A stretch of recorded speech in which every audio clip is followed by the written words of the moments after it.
Շնորհակալ եմ, հարգելի տիկին նախարար, պարոն մարզպետ, համայնքի հարգելի ղեկավար, տիկին Գասպարյան,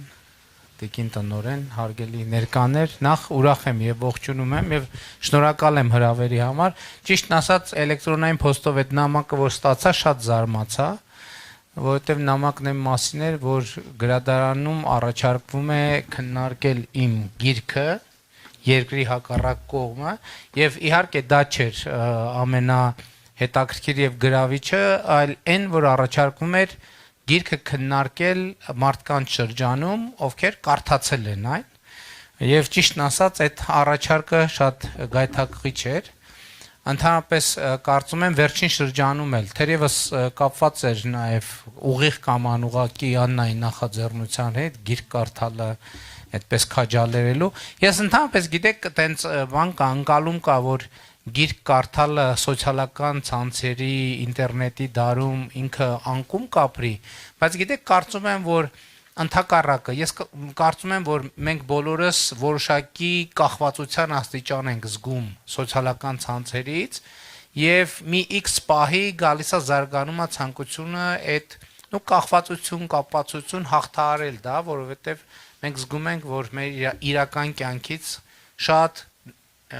ներթափանցում ենք կամ մեզ ներքաշում է վիրտուալ կյանքը եւ գիրք ընթերցելը,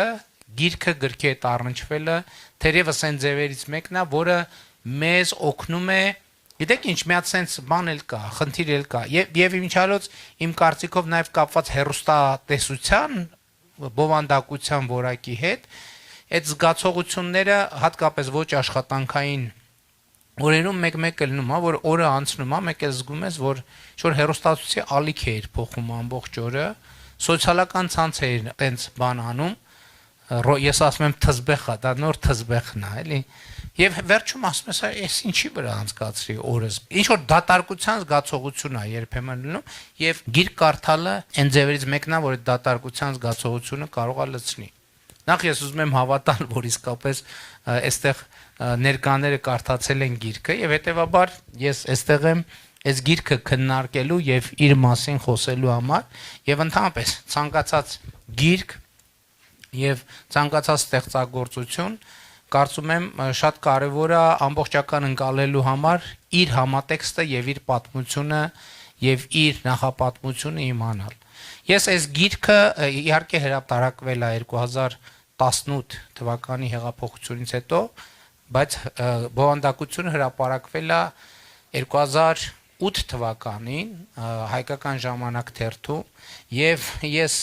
երկրի հակառակ կողմը սկզբից մինչեւ վերջ գրել եմ ընդհատակում, երբ որ ես 2008 թվականի իրադարձությունից հետո գտնվել եմ հետախուզման մեջ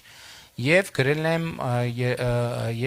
եմ Սիմիդյանների տանը, որտեղ ես պատասպարված եմ եղել 2008 թվականի մարտի վերջերից մինչև 2009 թվականի փետրվարը, ընդ որում այն ինչ որ այստեղ գրված է դա ամբողջական ըմբռնելու եւ պատճառահետևանքային կապերը հասկանալու համար այս պատմությունը շատ կարեւոր է։ Շատ կարեւոր է նաեւ թե ինչու եւ ինչպես է հայտնվել այնտեղ եւ ինչու որոշեցի, որ ինչ որ այստեղ գրված է պետքա գրվի։ 2008 թվականի մարտի 1 իրադարձությունների մասին բոլորդ գիտեք, ես հրապարակում էի եւ այնպես ստացվեց, որ վերջում արդեն մի խմբով փոքր 7-8 հոգանոց խմբով, միջալոց հիմա չեմ էլ հիշում կոնկրետ ովքեր էին այդ խմբում։ Եվ արդեն պարզ էր, որ մենք պետքա հրապարակից հեռանանք, բայց մենք գիտենք նաև, որ հրապարակը ամբողջը իրավապահ մարմինների Միասնիկյանի արձանի մոտից է։ Ամբողջությամբ շրջափակված է ուժերով եւ բնականաբար ուզում ենք այնպես դուրս գայինք, որ չձերբակալվենք, որովհետեւ այդ ժամանակ արդեն բնականաբար գիտենք, որ տենց խնդիր կա եւ այդ խմբով մենք դուրս եկանք այդտեղից։ Ես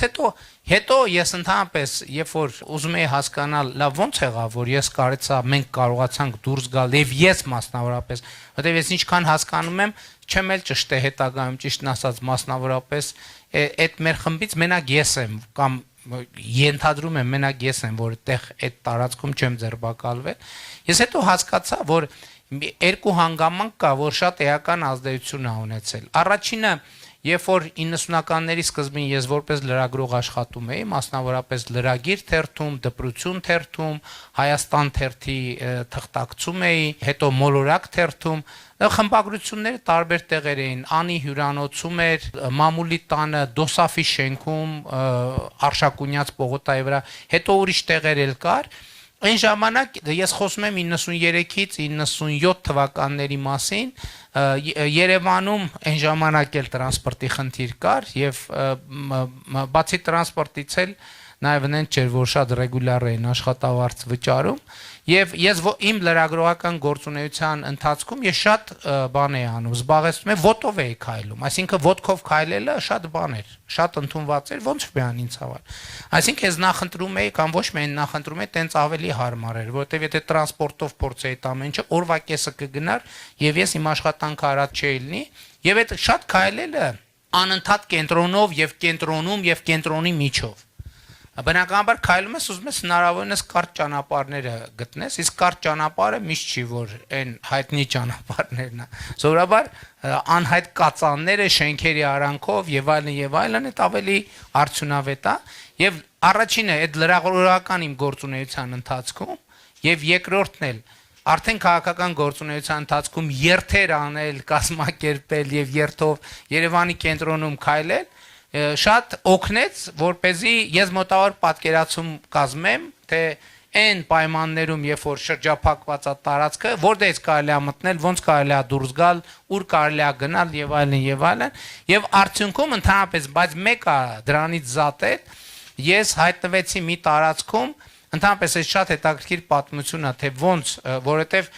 այնուամենայնիվ մեր խմբին ֆիքսեցին իրավապահ մարմինները եւ մեր հետևից եկան Բայց շատ հետաքրքիր էր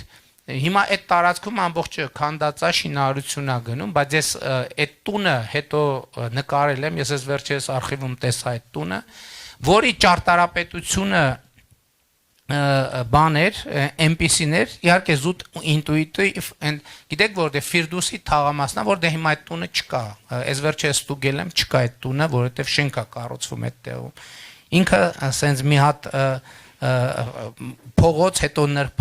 նրբանցքից դեպի բակ տանող տարած, որտեղ փոքր բակ կա, որտեղ աստիճան կա, հետո մի հատ էլ սենց աստիճան կա, հետո մի հատ էլ սենց աստիճան կա, ու այդ աստիճանը գնում է եւ հանգում այդ տան մուտքի դռանը։ Մուտքի դռանն է հանգում, բայց այս դռնից աջ կա տանիքը արդեն երևում է։ Այսինքն կա, չէ՞, տենց կիսաձեղնահարկային պատկերացիք աստիճաններով երկրորդ հարկ կա, բայց առաջի հարկի տանիքը կողքից երևում է։ Եվ ես բնականաբար չէի բաց այդ դուռը, եւ այդ տանիքով բարձացա եւ եկա հասա փողոցի կողմը, այն փողոցի կողմը, որտեղ հենց ներքևը արդեն ես այս տանիքում եմ, տանիքներն են ցածր Ֆիրդուսի շենքերի տանիքից է պատկերացեք։ Ինքը առավելագույնը 2.5 մետր ներքև է, եւ այս ներքևում այն ոստիկաններն են, որոնք ինձ փնտրում են։ Այսինքն իրանք ինձնից կամ չգիտեմ ոստիկանությունը ասած չգիտեմ ովքեր են մարդիկ են իրանք ինձնից գործնականում 3 մետր հեռավորության վրա են իհարկե ես եկա եւ այդ տանիքում նաեւ սենց անկյուն կար այդ անկյունում տեղավորվեցի իրանք մի քիչ ավելի ուշ հասան որովհետեւ ձայներս ոտքերի ձայնը կլսեին եւ ես այդտեղ լուր նստեցի եւ բնականաբար իրանք փնտրեցին եւ չգտան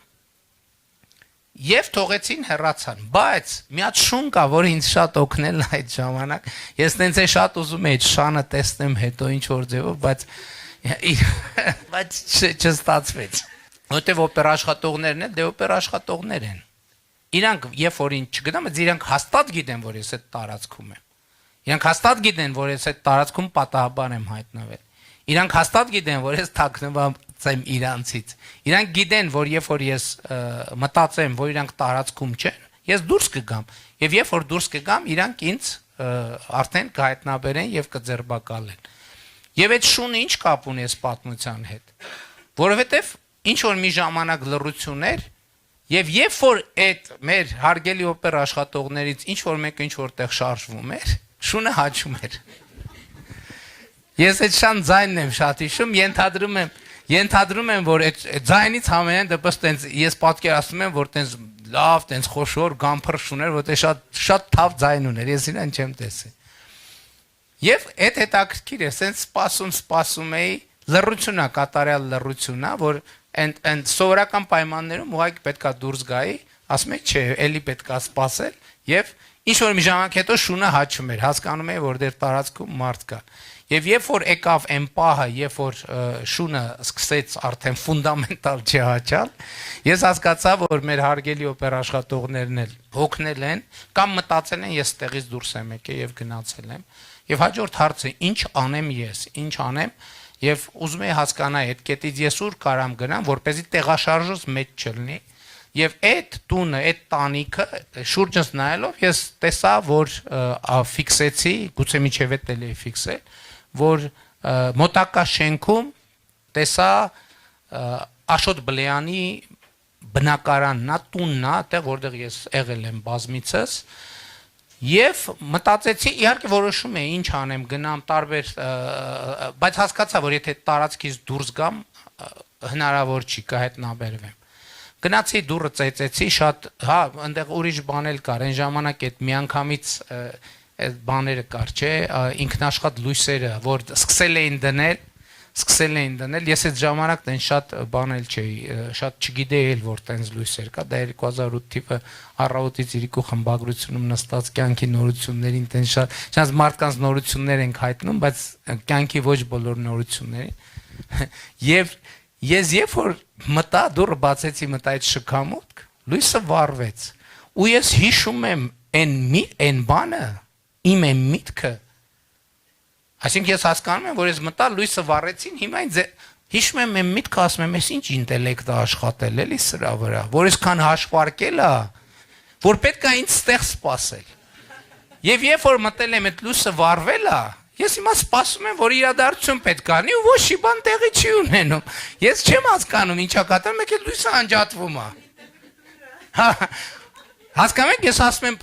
բան եմ էլի, այդ մտքում այդ բան զգացողությունից գիտեք որն է, որ այն օպերա աշխատողը, որ այս ամեն ինչը պլանավոր է, ես ուզում եմ իրան գրկեմ։ Որովհետև ինքը հանճար է, որովհետև հնարավոր չի, որ ես հաշվարկվեր, որովհետև ես գիտեմ, չէ, այդ ոնց է եղել։ Սա հնարավոր չէր հաշվարկել, բայց եթե այդ մարդը հաշվարկել է սա, ես ուզում եմ իրան գրկեմ, ասեմ դու հանճար ես կարճ ասած, դու ստեղ պետք է չաշխատես, քեզ հիմա պետք է գեներալի կոչում տանես, անեն, ու լույսը անջատվում է։ Ես սառած կանգնած եմ, շարժվում եմ, լույսը վառվում է։ Հասկանում եմ, որ սխալ ուղղությամբ եմ։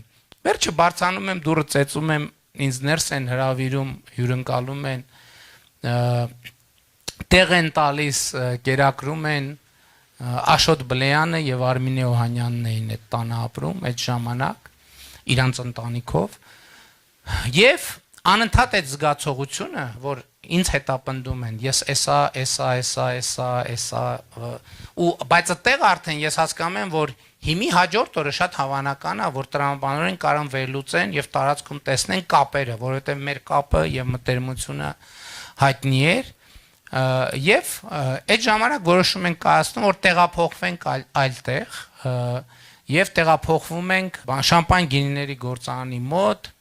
Արմինե Օհանյանի մայրիկի պատկանող տանը,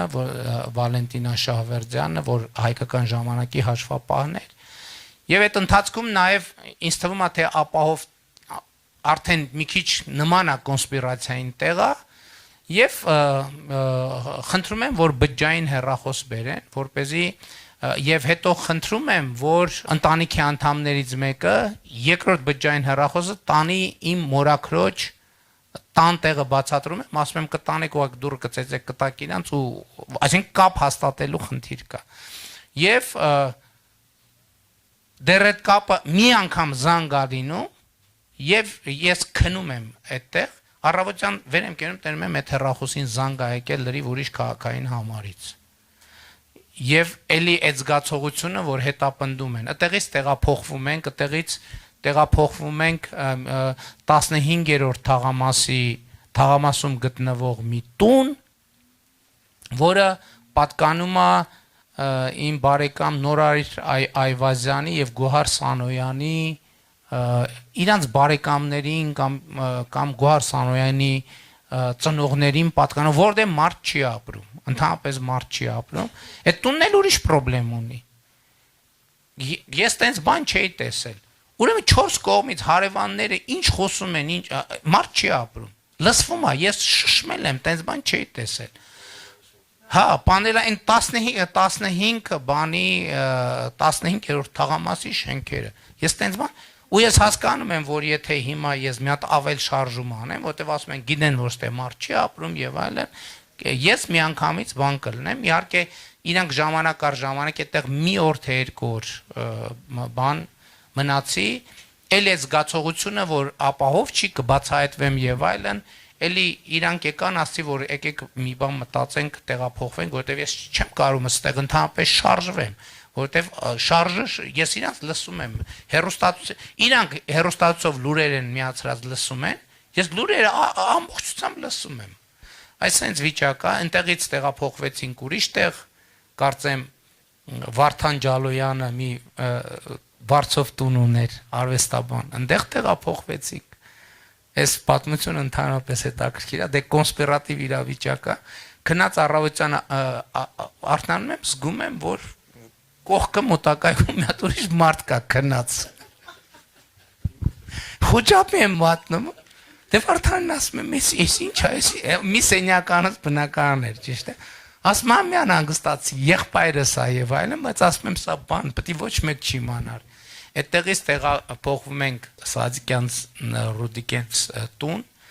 եւ այդտեղ պայմանավորվում ենք, այդտեղ մի հատ էլ է դրվագ լինում,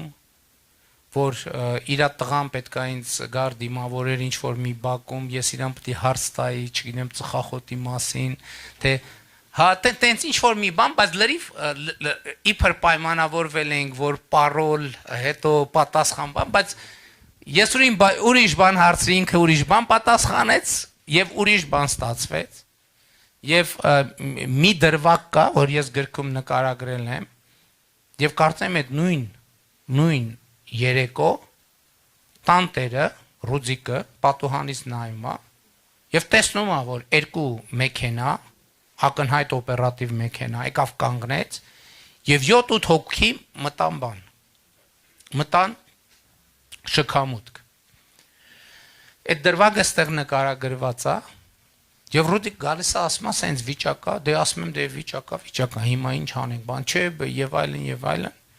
Վերջը ինձ որոշում են թաքցնեն գրածա, բայց չասել որտեղ են թաքցնում, ով կարդացել է գիտի, դե չէ դրվագ որ ասեմ մի ընդդիմությունը բան է սարքելու, թող գնան կարդան տենց սարքեն, առանց կարդալու համաձայն չեմ։ Վերջը ինչ է պարզվում է, որ այդ նույն շքամուտքում ուրիշ հարկում մի հատ ներքև կամ մի հատ վերև ապրում է մի ուրիշ մարդ, որ հետախուզման մեջ է Մարտի 1-ի գործով եւ անունը նույնիսկ հիշում եմ, գիտեմ, Վարդան Դավալ Բաբունց։ Եվ եկել են իրան ձերբակալելու, ես չգիտեմ իհարկե չեմ հիշում իրան այդ օրը ձերբակալեցին թե չէ։ Եվ բնականաբար այստեղ, հա, բայց այդտեղ մի հատ ուրիշ պատմություն կա, այս իմ ամենաբան պատմությունն է։ Ամենա այտենց մղձավանջային պատմությունը։ Եվ այնուամենայնիվ որոշում ենք Ռուդիկը ասում է, դե սենց վիճակա երևի ստեղից տեղափոխվենք, մտածում ենք ինչ անենք, որովհետև բայց այդ ժամանակ հələ չենք հասկանում ինչա կատարվում։ Այդ ավելի ուշ ենք իմանում, որ Վարդանի հետևից են եկել, Վարդանես տունն է այդտեղ եւ այլն։ Ռուդիկը ասում է, ես գարաժ ունեմ։ Արի իջնենք գարաժ, այնտեղ կա ինչ որ հարմարություններ։ Եվ չեմ հիշում, որ պահի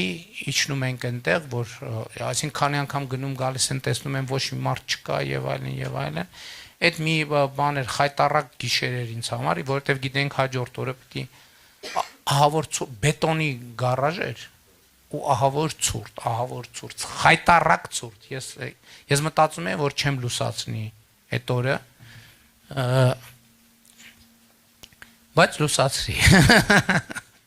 բայց լուսացրի եւ այդտեղից ինձ պարոն Կարոսիմիդյանը եկավ, ինձ հանձնեցին իրան եւ ինքը տեղափոխեց իրենց տուն Արեշում, որտեղ հիմա պարոն Սիմիդյանենք ապրում են, այսինքն նույն տունն է եւ շատ տարօրինակ բան եղավ, դե հասկանում եք, ես տենց ակնկալում եմ, որ լրիվ կոնսպիրացիայի կանոններ գործեն, այսինքն ես ուրիշ կերպ եմ հագնված, գլխարկ եմ դրած, տենց ակնոց եւ այլն, մենք նստում ենք տաքսի, ես հետևն եմ նստում, ընդ որում ես նստում եմ վարորդի հետևը, որ հայլու մեջ ես չերևամ, որովհետեւ ես մի կողք երևում եմ, Կարոն նստում է, բարևում է տաքսու վարորդին, ասում է Սիմիդյան Կարո Անուն ազգանունը, ընդ որում պայմանավորվել ենք, ասում եմ ձեր տնից ահագին հեռու կկանգնեցնես, որ քայլենք, ասինքն չգնանք տանդեմ, որ հետո հարցը լինի, ասի ես այս տանն եմ կանգնացրել, պայմանավորվել ենք, բան, Կարոն նստում է վարորդի տաքսի ու ասում է բարև ախպեր, ես Սիմիդյան Կարոն եմ։ Ստեղ ես գույնս գցում եմ։ Վերջ։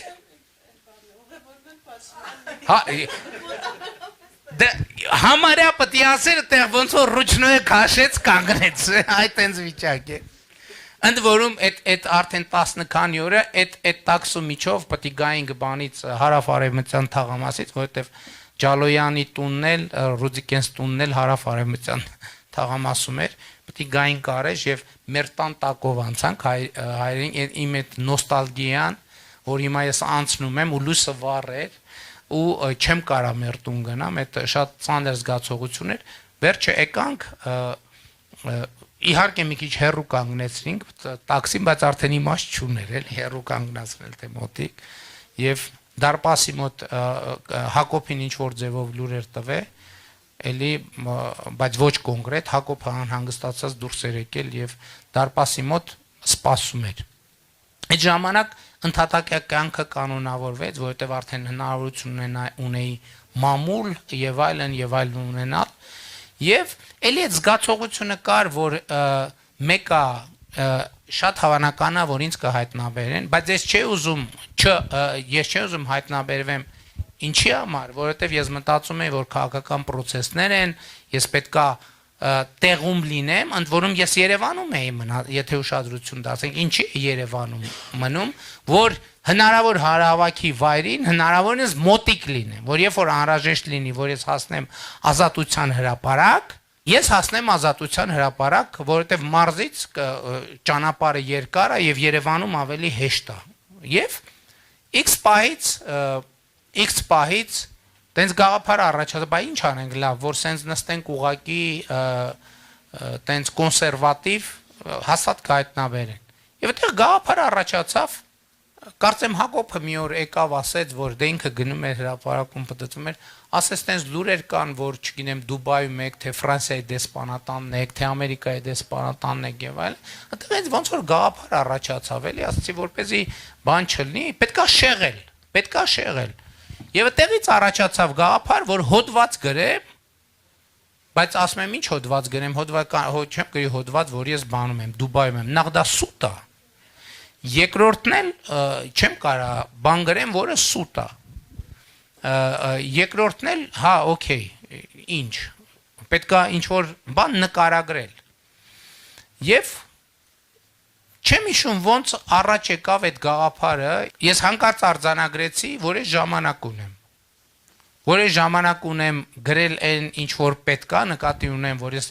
այդ պահին 2008 արդեն 10 քանի տարի թերթում եմ աշխատում եւ թերթում պետք է ինչ որ կոնկրետ ժամկետում, ինչ որ կոնկրետ չափի, ինչ որ կոնկրետ բանի մասին հետ չմնալ ուրիշներին, այդ լրատվական մրցակցության մեջ լինել, փորձել այդ լրատվական մրցակցության մեջ ինչ որ հետաքրքիր բան գտնել Եվ ես զգացի հետևյալը, որ ես հիմա ուղղակի նստած եմ եւ կարամ գրեմ ուղղակի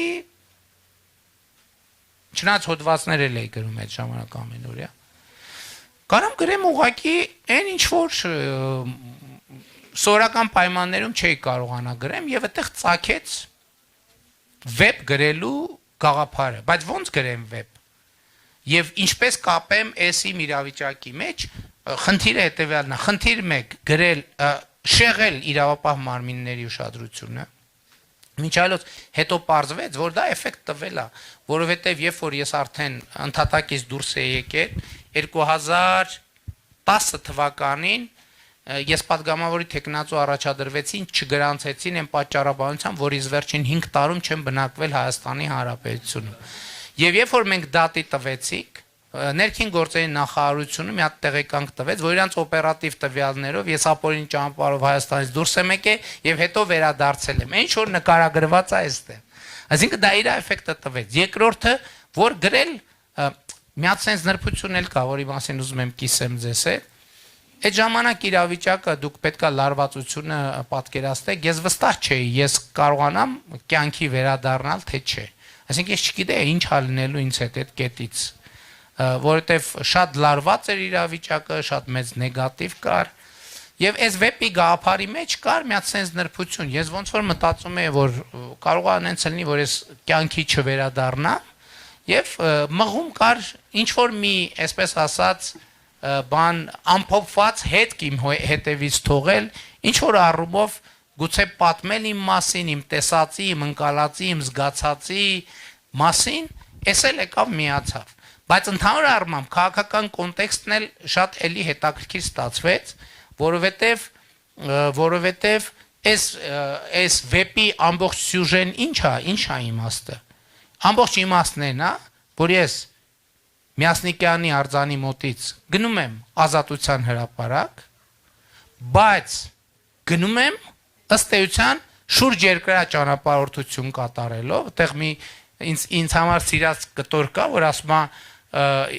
հիմա ես ըստ էության պտտվում եմ աշխարհի շուրջ, բայց Միասնիկյանի արձանից գնում եմ Ազատության հրապարակ։ Այո, կա նաև ավելի կարճ ճանապարհ, բայց ով է ասել, որ կարճ ճանապարհ, ով կարող է պնդել, որ կարճ ճանապարհը ճիշտ ճանապարհն է, ով կարող է պնդել։ Այստեղ էս էլ այդ սյուժեն է, բայց այստեղ նրբությունն է նա, որ հակառակ կողմից, այսինքն, որովհետև եթե դու այս կետից ես շարժվում եւ շուրջ երկրա ճանապարհորդություն ես կատարում վերադառնալու այս նույն կետ, բնականաբար հակառակ կողմից պետք է վերադառնաս, որովհետև բայց վերնագիրն էլ իր կոնտեքստը ունի ու կապված է իմ ու Աննայի հարաբերությունների հետ, որովհետև երբ որ մենք ծանոթացել ենք 95 թվականին, մենք Մոլորակ թերթի խմբագրությունում ենք ծանոթացել եւ այդ ժամանակ մենք Մոլորակ թերթի խմբագրությունում երբ որ ժամանակ էինք անցկացնում աշխատանքից դուրս այնտեղ անընդհատ լսում էինք Pink Floyd-ի Լուսնի հակառակ կողմը ալբոմը, ասենք The Dark Side of the Moon, բայց մենք թարգմանում էինք Լուսնի հակառակ կողմը եւ այս վերնագիրն էլ եկավ այդ տրամաբանությամբ ոնց որ թարգմանվեց, որովհետեւ ինքը ըստ էության ինքը մի բան այս գիրքը ուրիշ գրքերի թարգմանությունն է, շատ հիմա կասեմ նաև թե ինչ կա եւ իդեպ դրան ինձ ներշնչել է մի գործ, որ ես նախկինում կարդացել եմ եւ շատ մեծ տպավորություն է թողել եւ եթե ճիշտ եմ հիշում, Խորխե Լուիս Բորխեսը ունի մի պատմված, որը շատ մեծ տպավորություն է թողել ինձ վրա, հույս ունեմ վերնագիրը ճիշտ կհիշեմ, կոչվում է Պիեր Մենարը Դոն Կիխոտի հեղինակ։ Եվ ինչի մասին է այդ պատմվածքը, եթե անունը ճիշտ եմ հիշում Պիեր Մենարի, Պիեր Մենարը ինքը Դոն Կիխոտը շատ է սիրում, եւ այնքան տարված է, որ ինքը որոշում է, այսինքն ինքը ենթագիտակցական մղում ունի ինքը լինել Դոն Կիխոտի հեղինակ, բայց ինքը ուզում է, որ ինքը լինի Դոն Կիխոտի հեղինակը եւ ոչ թե Սերվանտեսը։ Եվ ինչ է անում։ Եվ բռնում է եւ գրում է Դոն Կիխոտը։ Այսինքն գրում է ըստ էության գրում է բառացիորեն նույն ինչ որ Սերվանտեսի Դոն Կիխոտը գրել է եւ ինքը վերցնում է եւ բառացիորեն նույնը գրում է։ Ամբողջը Դոն Կիխոտի եւ այդ պատմվածքի ամբողջ իմաստն է նա, որ ինքը իրան զգում է Դոն Կիխոտի հեղինակ, բայց ինքը ոչ միայն զգում, այլ ինքը իրոք Դոն Կիխոտի հեղինակն է, որտեվ ինքն է գրել, ճիշտ է ինքը նույն բառերն է գրել, ամբողջությամբ նույնը, բայց ինքը այլ կերպ է գրել, այլ հոգեվիճակով է գրել, այլ տրամաբանությամբ է գրել, այլ ենթատեքստով է գրել եւ այլ գեղագիտությամբ է գրել, եւ հետեւաբար ինքը Դոն Կիխոտի հեղինակն է։ Եվ ես այդ պատմվածքի ազդեցության ներքո, երբ որ ես մտածում եմ, լավ, ես պիտի ճամփորդեմ, չէ՞, ճամփորդեմ Ես պետք է նկարագրեմ, որովհետև չես կարա դու ճամփորդես, ասես դե սենց քայլում էի, հետո քայլեցի, հետո լողացա, հետո թռա, հետո եւ այլ։ Դու, այսինքն ճամփորդությունը տարբեր հարաբերություն։ Ես ոնց պիտի նկարագրեմ, որ դա լինի ճշմարտանման, որովհետև ես չեմ կարող այդ ամեն ինչը նկարագրել։ Եվ բարեբախտություն ինձ Սիմիդյանների տանը շատ լավ գրադարան կար, եւ ես այդ պահ հիշում եմ, երբ որ աչքս ընկավ բանի Նոդար Դումբաձեի բանին, հատորյակին, եւ ես այդ պահին հասկացա, որ եթե ես Հայաստանից դուրս գամ, որտեղով եմ դուրս գալու, Վրաստանով, հետեւաբար իմ ճամփորդությունը պետք է անցնի գրքերի միջով, որովհետեւ այդ գրքերի միջից ես կտեսնեմ եւ բնության նկարագրություն եւ կծանոթանամ մարդկանց հետ եւ նրանց հետ խոսալու, նրանց տեսնելու, նրանց հետ հարաբերվելու եւ շփվելու հնարավորություն կունենամ եւ այդ ամեն ինչին կավելացնեմ այն օրինակ նախկինում ունեցած պատմվածքների ինչ որ իդեաներ ունեմ, այսինքն ուրիշներից վերցրած տպավորությունները եւ իմ հարաբերությունը այդ իրավիճակների, սյուժեների, գրքերի եւ այլնի հետ, բայց մի րոպե, ես Հայաստանով Երևանից պետքա գնամ ճամփորդելու համար, չեմ կարա մի անգամ պետքա հայտնվեմ Վրաստանում հայտնվելու համար Հայաստանի ներսում էլ է ինձ ճանապարհ պետք եւ այնպես ստացվեց, որ գաղափարը ծագեց եւ այդ ժամանակ ես սկսել եմ հենց հայտնվեցի այդտեղ, սկսեցի Թումանյանի հատորյակները կարդալ, այնպես բոլոր հատորները կար եւ այնպես ստացվեց, որ դա զուգատի պես, այսինքն գիտեք, ես չգիտեմ, որ միտք եղավ սկզբից, որը հետո, ինչ, ես հիմա ընդհանուր տենց խառնած եմ պատմում, եւ Հովհաննես Թումանյանը դարձավ այս գրքի իմաստուն ծերուկը, ով որ ուղեկցում է ինձ այս ողջ ճանապարհին։ Ստեղ մի հատ նրբություն էլ կա, այնտեղ Մարկո հերոս կա, այդ Մարկոն սերբական էպոսի հերոսն է, որին Թումանյանը թարգմանել է։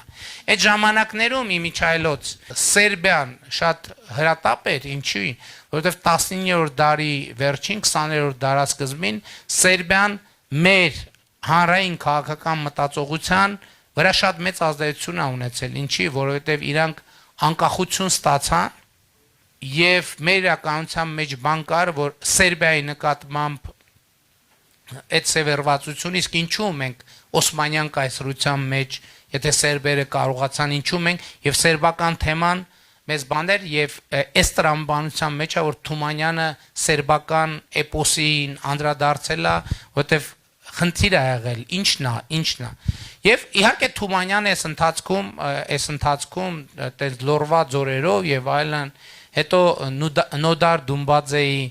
իհարկե շատ մեծ տպավորություն թողեց, էլի վերնագիրը Իլիկոն, այո, ես այդ գործը որ կարդացի, այդ բանի վիճակում շատ մեծ պոզիտիվ էներգիա տվեց, տենց իսկականից որ սենց լիցքավորումը, ընդհանրապես Նոդար Դումբաձեի ամբողջ հատորյակը, բայց այդ գործը առանձնահատուկ եւ այդտեղից այդ ճամփորդությունը գնաց։ Հետեւաբար գիրքը ամբողջը ճամփորդությունն է դրա մասին։ Այսինքն այն մարդիկում հետ ես խոսում եմ, իհարկե եթե դրանք իմ սեփական մտածած սյուժեները չեն, հիմնականում գրքերի հերոսներ են եւ իրավիճակները ինչ կա, կա չէ որ գիրք կա, մենք կարդում ենք հերոսները տարբեր իրավիճակներում են հայտնվում, տարբեր հարաբերություններ են ունենում, տարբեր պահվածքներ են ունենում, տարբեր մենթալիտետ եւ նախասիրություն են ունենում, բայց այնուամենայնիվ գիրքը կարդում ես, ավարտում ես եւ հարցեր ա մնում քեզ հերոսնին։ Ուզում ես հարցեր տաս կամ իրավիճակի հետ չես հաշտվում, ինչի ասենց, ինչի սենց եւ ոչնեց եւ ըստ էության ամբողջը կամ հիմնական մասը այս տրամաբանության մեջ է։ Իմիջիալոց ես այս գրելիս ես էտել կար, որովհետեւ ես հիմա այն ժամանակ մանավանդ տենց լարված էի, ասում էի, ես ենթադրում էի, որ կլինեն մարդիկ, որ կկռահեն, որովհետև օրինակ կարծում եմ Կաֆկայի դատավարությունը այնքան տենց շատ երևաց, մի քանի բաներ կան, գրքեր կան, որ իրանք այնքան վառ են, եւ որ ես նույնիսկ իրանց չեմ կարողացել քողարկել կամ հնարավոր չի նա Կաֆկայի դատավարությունը այնքան ակնհայտ է որ ինքնա ես նույնիսկ զգացողություն ունեի ասում եի կարող է այս գրագողությունա կամ այդքան էլ ճիշտ չի եւ այլն բայց անդադ հիշում էի բանին Խորխե Լուիս Բորխեսին Պիեր Մենարին եւ այն որ ինքը Դոն Կիխոտի հեղինակն է Եվ դա նաև որոշակի ստեղծագործական ազատություն տվեց։ Բայց ես ուզում եմ նաև բանի վերնագրի մասին ասացի, ես հետո մտածեցի, որ երկրի հակառակ կողմը այս համատեքստում եւ այն որ ազատության հրապարակ կարելի է գնալ եւ հասնել ուղիղ, բայց գնում եւ հասնում է շուրջ երկրաճանապարհորդությամբ, ինձ թվում է այդտեղ արդեն ստեղ այդ ժամանակ արդեն այդ ենթագիտակցությունը սկսել էր իմ մեջ աշխատել, որ Ընդհանրապես ինչ որ մի բան պետք է այլ կերպ անել, քան միջև հիմա արված է, որովհետև 2008 թվականի դրությամբ ես նաև այդ ընթացքում մի քանի ընդդիմադիր շարժումների մասնակցելու փորձ արդեն ունեի, եւ մանավանդ 2008-ի այդ իրավիճակում ինձ թվում է, որ այդ ժամանակ ընդհատակում է միտքը ծագել, որ ոչ միայն ընդդիմադիր, այլև ընդհանրապես կարող է ինչ-որ մի բան այլ կերպ պետք է անել, այլ տրամաբանությամբ, ուրիշ դիտանկյունից նայեք, որովհետև ինքնին արդեն առաջարկը սյուժեն, ոչ թե անտրամաբանական է, սորական տրամաբանությունից զուր կա, այսինքն դու մի կիլոմետր ճանապարհ պետք է կտրես, բայց դու նախընտրում ես հազարավոր կիլոմետրեր կտրելով նոր գազ հասնես, բայց դա շատ կարևոր է Ինչ առումով, որովհետև դու երբ որ հասնում ես տեղ, դու արդեն զինված ես նոր գիտելիքով, նոր տպավորությամբ, նոր հմտություններով եւ այլն եւ այսպես շարունակ։ Եվ հետաքրքիր է, որ իրականում, եթե նկատել եք, գիրքը ինքը սկսում է որոշակի հոռետեսությամբ եւ ինքը ավարտվում է շատ մեծ լավատեսությամբ եւ համոզվածությամբ Եվ այն ժամանակ մտածում էի, որ իրադարձությունները որ տեղի ունեցան հետո տեղի կունենան այդ ժամանակ, բայց տեղի ունեցան դրանից 10 տարի հետո։ Այդ 10 տարին ենթադրում եմ այն շուրջ երկրաճանապարհորդությունն է, որը իրականության մեջ տեղի է ունեցել, եւ բայց խնդիրն այն է, որ գիտեք, այդ նույնը շարունակվում է այսօր, որովհետեւ լավ 2018 թիվ հեղափոխություն Լավ դրանից հետո պատերազմ, լավ դրանից հետո այդ ամեն ինչը եւ այսօրը։ Ես օրինակ, երբ որ 2008 թվականի մարտին ես չգիտեի ես կյանք կվերադառնամ թե չէ, ամենատարբեր ընդհանուր սցենար 1 շատ երկարաժամկետ բանտարկություն Երկրորդ այդ ժամանակ լուրեր էր գնում, որ հրահանգված է, որ եթե առիթ լինի նաև ինչ-որ դիմադրության բան, իմիտացիա ստեղծել և ֆիզիկապես ոչնչացնել, հետաքրքիր բան է, ուղղակի այսօր մտքովս անցավ, որ գալիս էի, մոտավորապես նույն պատմությունը այն ինչ-որ 2008-ից 2018 եղավ, Ըստ էության այդ պատմության մի հատ մոդել 2018-ից 2025 կամ 26 թիվն է տեղի ունենում։ Դա շատ հետաքրքիր բան է, որովհետև ինչպես այն դեպքում ընդդիմադիր քաղաքական գործունեության տրամաբանությամբ ըստ էության երկրի հակառակ կողմից է մոտեցումը։ Այսօր այն ինչ որ 2024-2025 թվականին տեղի ունեցավ էլ է երկրի հակառակ կողմից մոտեցումը։ Նախորդ օրը երբ որ ես հանդիպում էի աշակերտների հետ Տիկին Անդրեասյան դուք էլ եք այնտեղ բանում։ Ես խոսում էի նրա մասին, որ այդ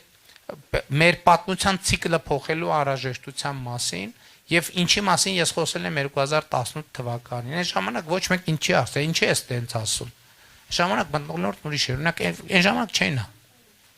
18 վարչապետ դառնալուց հետո։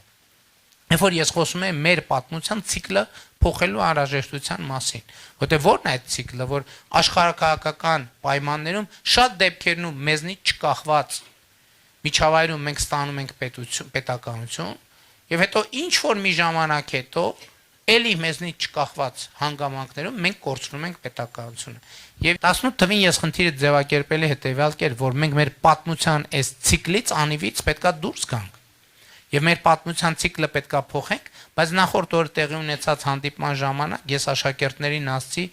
որ ես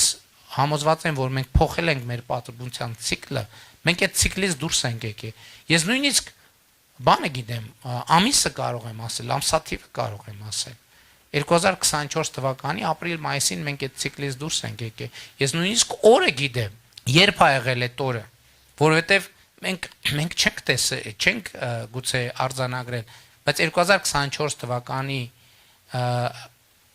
ապրիլին եւ մայիսին մենք կանգնած ենք եղել պետությունը բառից բուն իմաստով մի ամսվա ընթացքում կորցնելու խնդրի առաջ, որովհետև այն ժամանակ հիշում եք սահմանազատման գործընթացներ եւ Հայաստանում մեծ բաներ առաջանում, աննախադեպ մեծ դիմադրություններ առաջանում, ինչ նարատիվներով էական չի։ Եվ ես հիշում եմ այն խորհրդակցությունը, որ մենք կառավարությունում ունեցանք անվտանգության խորհրդի ընդլայնված կազմով եւ հիմնական կոնտեքստը էս էր, որ հիմա քանի որ sense մեծ դիմադրություն կա, պետքա հետաձգել այս սահմանազատման հետ կապված որոշումները։ Եվ ես հիշում եմ իմ զգացողությունը, այդ ոնց է որ տենց ելնում է, չէ, որ մեկ էլ պատկերացնում ես ապագան։ Եվ ես այդ պայն հասկացա, որ եթե մենք գնանք այդ ճանապարհով, մի ամիս անց մենք պետություն այլևս չենք ունենալու եւ պատմության այն ցիկլը, որը 90 թվին սկսել այդ ցիկլը փակվելու է։ Եվ այն ժամանակ մենք որոշում կայացրեցինք, որ չէ, մենք չենք կարող, մենք պետք է ինչքան էլ դժվար լինի այդ ճանապարհով գնանք։ Մենք անցանք այն ճանապարհով եւ ես հիմա վստահ ասում եմ ձեզ,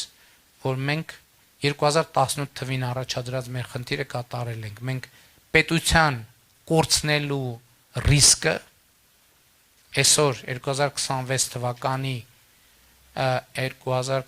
թվականի փետրվարի 14-ի դրությամբ պետություն կորցնելու պատմական ռիսկը հաղթահարված է։ Եվ սա ամենակարևոր բանն է։ Շնորհակալություն, պատրաստ եմ ձեր հարցերին պատասխանել։